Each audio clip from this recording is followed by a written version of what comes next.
어떤 특정한 피부 질환을 얘기를 하는 게 아니라 이제 피부에 염증이 생겨서 이제 비정상적인 이제 면역 반응이 일어나서 그게 이제 피부 쪽으로 증상이 나타나는 약간 포괄적인 개념의 피부병을 얘기를 하는데 이제 보통 얘기를 하는 뭐 음식에 의한 두드러기라든지 뭐 아토피 피부염, 그다음에 접촉성 피부염, 뭐 알레르기 피부염, 그다음에 지루성 피부염, 뭐 굉장히 습진의 종류는 굉장히 다양합니다.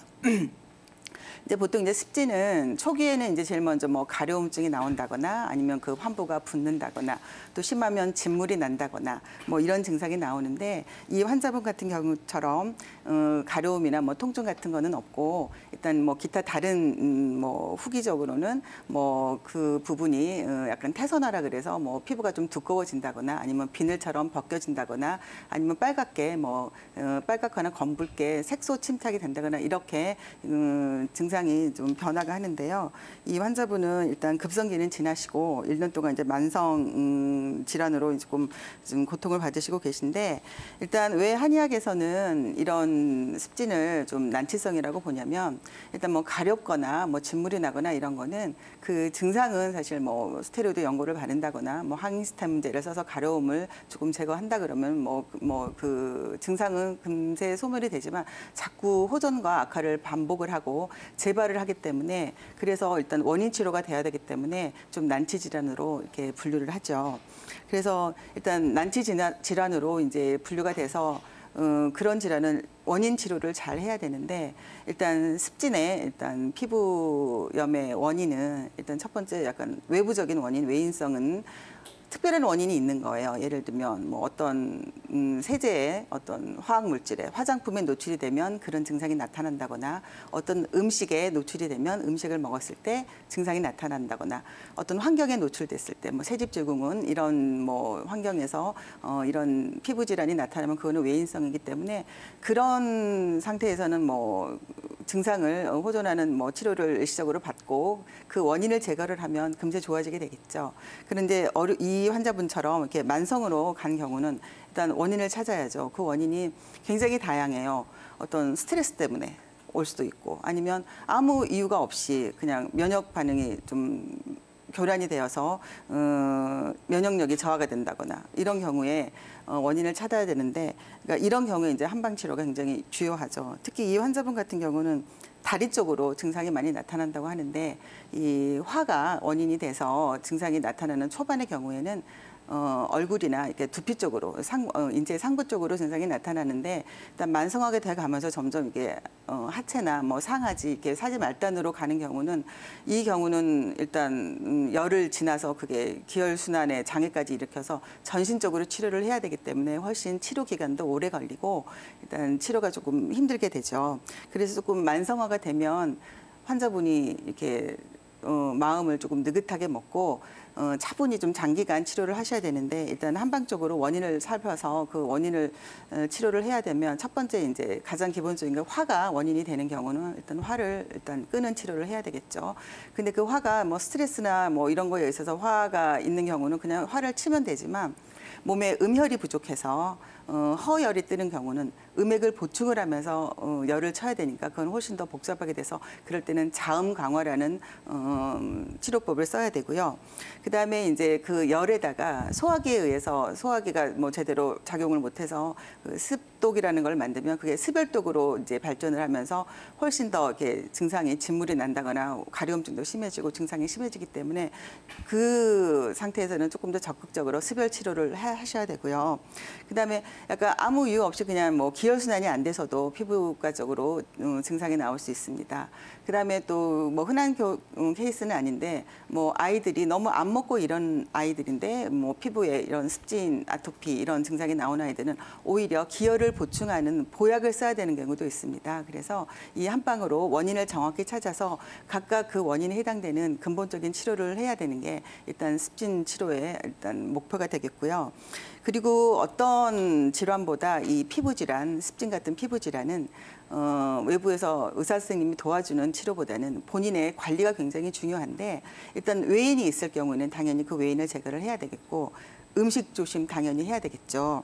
그래서 음식 중에서 뭐 술이라든지 그다음에 커피, 그다음에 밀가루 음식, 그다음에 튀긴 음식, 그다음에 면역력을 증가한다고 뭐 갑자기 홍삼을 너무 많이 먹어도 일단 홍삼이 뭐 열을 또 조장을 하기 때문에 그게 오히려 독이 될 수 있으니까 주의해서 전문의와 상의하셔서 드시도록 하고요. 그래서 제가 이제 환자들한테는 음식 일기라는 거를 쓰게 하는데요. 이게 보통 뭐 아토피 환자, 습진 환자 그러면 일괄적으로 뭐 우유도 먹지 말고 달걀도 먹지 말고 뭐 밀가루도 먹지 말고 콩도 먹지 말고 너무 이렇게 단편적으로 딱딱 얘기를 하는데 그거는 좀 옳지 않은 것 같아요. 그래서 음식 일기라는 거는 환자한테 최소한 뭐 한 달 정도 자기가 먹는 음식을 다 체크를 하게 하고 자기의 증상을 1단계에서 5단계 정도로 나눠서 이 음식을 먹었을 때는 어느 정도 이렇게 계속 관찰을 하다 보면 자기한테 맞는 어떤 자기한테 그 알레르기 반응을 일으키는 음식이 있기 때문에 그 음식을 찾게 되면 그 음식은 철저히 피하셔야지 그게 치료도 되고 예방도 됩니다. 그다음에 이제 중요한 스트레스 관리하셔서 몸에 이렇게 화가 생기지 않도록 좀 주의를 하셔야 되고요. 그다음에 중요한 게 사실 이 피부 질환은 굉장히 아까도 얘기했듯이 악화와 호전을 반복하기 때문에 치료도 어려울 뿐더러 재발이 잘 되는 문제가 있어요. 그래서 보통 이제 사람들이 체질 개선 얘기를 하시는데 체질 개선이라고 하는 거는 A라는 체질을 B라는 체질로 바꿀 수는 없어요. 건강하지 않는 A 체질을 건강한 A 체질, 즉 건강하지 않은 나를 건강한 나로 바꾸는 어떤 그런 생활 습관이 돼야 되기 때문에 외부 원인 제거하시고 식습관 조심하시고 스트레스 관리 잘 하시고 자기를 관리를 잘 하셔서 아까 열심히 치료했던 어렵게 치료했던 그 증상이 재발하지 않도록 환자분들이 생활 습관에서 굉장히 노력을 하셔야 되는 부분이 있습니다. 병명을 버려라, 강박관념을 버려라. 사실 그게 제일 중요해요. 일단 불면증이라는 치료는 불면증 자체를 치료한다기보다도 저는 기혈순환을 전체적으로 이 밸런스를 맞춰주는 게 사실 치료 목표예요. 일단 불면증이 있는 환자는 불면증만 사실 있는 경우는 거의 드물고 뭔가 다른 쪽에 분명히 문제가 있거든요. 그래서 어떤 그런 증상을 원인을 찾아서 왜 그 불면증이 2차적으로 왔을까를 잘 생각을 해보셔서 예를 들면 뭐 화가 너무 많은 사람 같은 경우는 화를 치료를 해줘야 되겠죠. 그다음에 사람이 잘 먹고 잘 자고 잘 배설하는 게 사실 사람이 건강한 건데 잘 먹고 잘 배설하지 못해도 이런 게 비위 기능에 이상이 있어도 잘 자지를 못해요. 그래서 비위 기능에 이상이 있는 경우는 뭐 이분은 제가 소화 상태를 체크를 안 해봤지만 분명히 있을 수 있거든요. 또 아이들이 소아 아이들이 뭐 밤에 자다가 갑자기 우는 경우에 사실 이런 체에서 그런 경우가 많기 때문에 비위 기능이 뭐 정상적으로 잘 되고 있는지 체크를 해보셔서 문제가 있으면 그거 치료하셔야 되고요. 또 이분 같은 경우는 보니까 체중이 74kg도 조금 많이 나가시는 편이세요. 이런 분은 분명히 기혈순환이 안 되면서 몸에 습담이라고 하는 그런 순환이 안 되는 어떤 노폐물 같은 게 많이 있는데 그런 거를 기혈순환을 개선을 해서 담을 체크를 해주시면 좋아지실 수 있어요. 그다음에 아까 저기 앞에서 원장님 말씀하셨듯이 항아리에 들어있는 음액을 보충해주는 치료로서 화를 끌어내리는 방법도 있고 그다음에 너무 겁이 많거나 이래서 이 간담이 제대로 작용을 못해도 사실 불면증이 있을 수 있으니까 이런 여러 가지 원인 중에 어떤 게 해당이 되는지 뭐 한 가지인지 두 가지인지 잘 체크를 해보셔서 그를 치료를 하셔야 되고 이제 저는 이제 이 분한테 이제 좀 권해드리고 싶은 어떤 생활 습관을 조금 얘기를 드리는데 뭐 규칙적으로 일정한 시간에 자고 일정한 시간에 일어나는 거 꼭 하셔야 돼요. 잠을 못 잤기 때문에 계속 잠자리에 누워서 잠을 청하다가 아침이 돼도 안 일어나는 거 옳지 않으시고요. 일단 못 주무셨어도 아침 7시, 8시면 꼭 일어나셔서 일단 중요한 게 숙면을 유도하는 물질 중에 멜라토닌이라는 성분이 있는데 멜라토닌은 햇빛을 통해서 합성이 많이 된다고 합니다.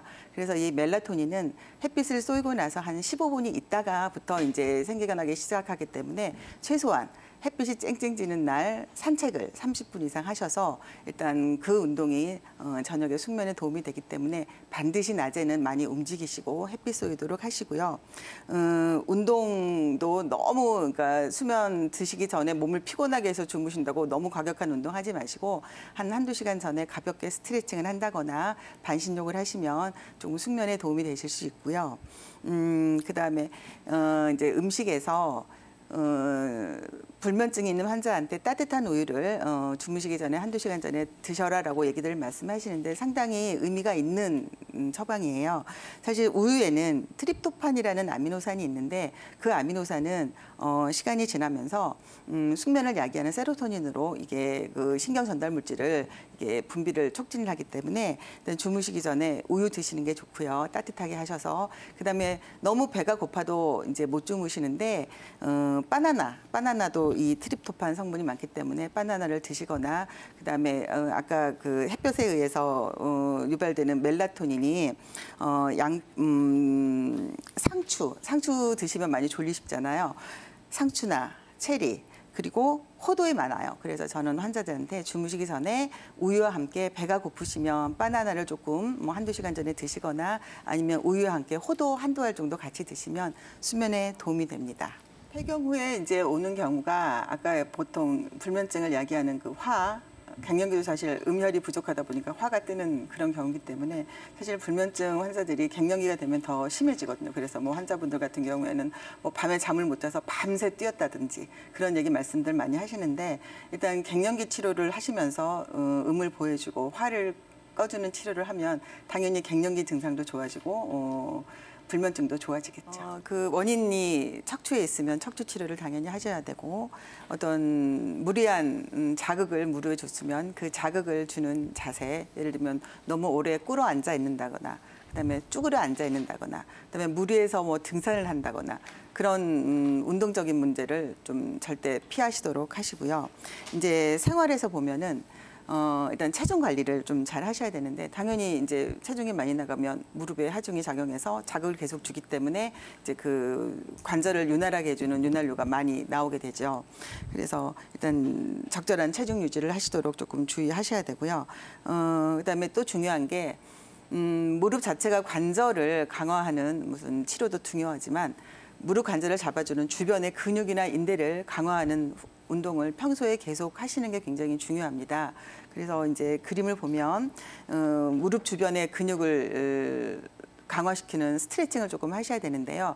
일단 체중이 직접 받는 어떤 지상에서 하는 것보다는 물속에서 부력에 의해서 일단 운동을 하시면 훨씬 그 무게는 안 맞는 상태에서 근육을 강화할 수 있으니까 물속에서 스트레칭을 하시는데 그림이 안 나오나요?